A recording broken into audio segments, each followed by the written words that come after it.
আসসালামু আলাইকুম। On-field cricket টকে সকলকে আমন্ত্রণ। চেন্নাই সিপকে মাঠে আজ আইপিএলের ফাইনাল ম্যাচে মুখোমুখি হয়েছে শক্তিশালী দুই দল, সানরাইজার্স হায়দ্রাবাদ এবং Kolkata Knight Riders. Kolkata Knight Riders ফিল্ডিংয়ে নেমেই দুর্দান্ত বল করছে আজকে। এখন পর্যন্ত 7 ওভার 2 বলে 48 রানে 4 উইকেট হারিয়েছে সানরাইজার্স হায়দ্রাবাদ। তারবিশ হেড থেকে শুরু করে অ্যাডেন মার্ক্রাম কেউই আজকে ঠিকমতো দাঁড়াতে পারেননি। দুর্দান্ত বল করছেন মিচেল স্টার্ক। এখন পর্যন্ত 3 ওভার বল করে 14 রান দিয়ে নিয়েছেন গুরুত্বপূর্ণ 2টি উইকেট।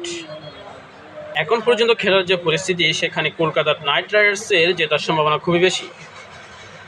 এর আগে কলকাতা দুইবার চ্যাম্পিয়ন হয়েছে, যেখানে কলকাতার হয়ে মাঠ মাতিয়েছেন সাকিব আল হাসান।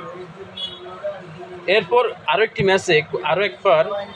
আরও একটি সিজন কলকাতা ফাইনাল খেলেছিল, কিন্তু তারা চ্যাম্পিয়ন হতে পারেনি।